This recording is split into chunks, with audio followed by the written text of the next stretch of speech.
Blessed love, manners, and respect. Do give thanks and praise for life. This is the Mindset Program. I just am your host, and I'm here. It's a great honor to be here with the Honorable Muta Baruka.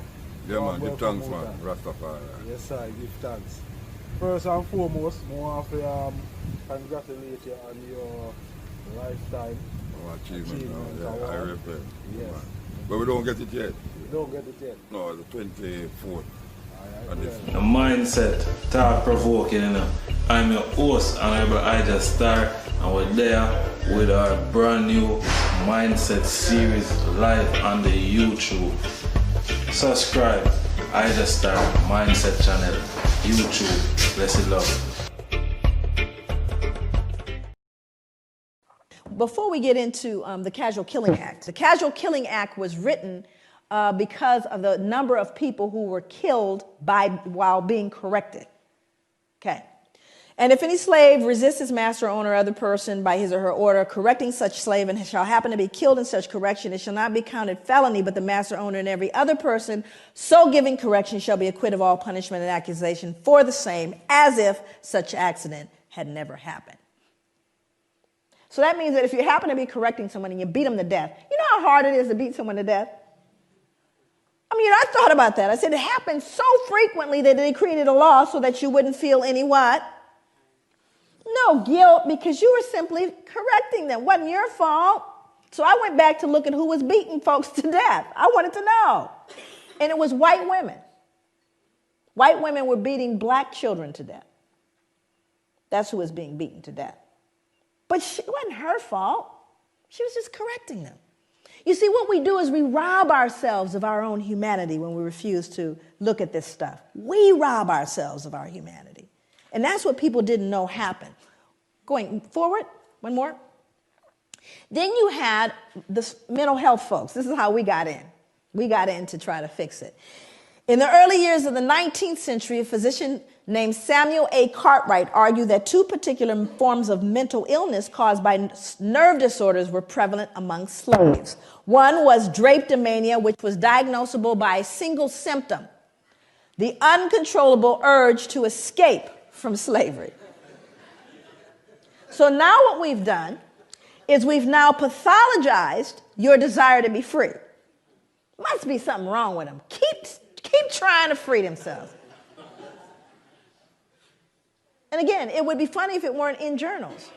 You see, all of this is to remove the cognitive dissonance. Now we have, look at all the people joining in. You got Linnaeus, you got anthropology, you got physicians. All of them saying, they deserve it.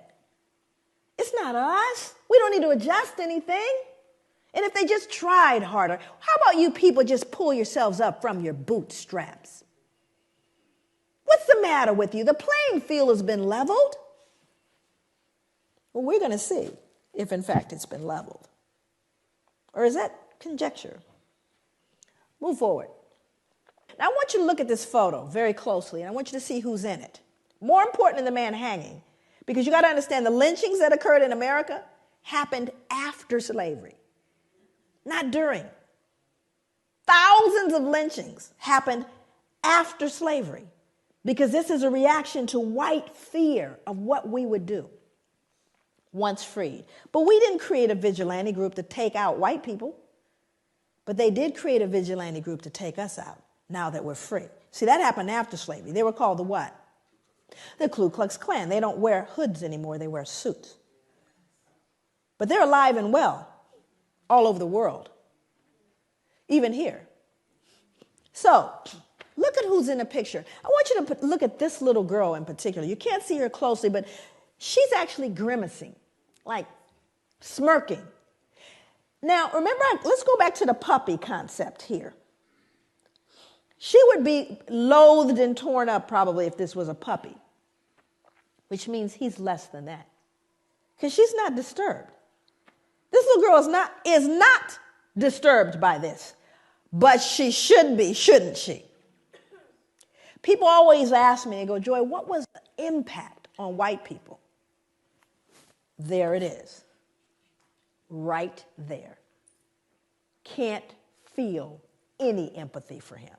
None, zero, zip. There's a little one back here, even smaller. Because whatever she's been taught or told, socialized to believe, makes him no longer human.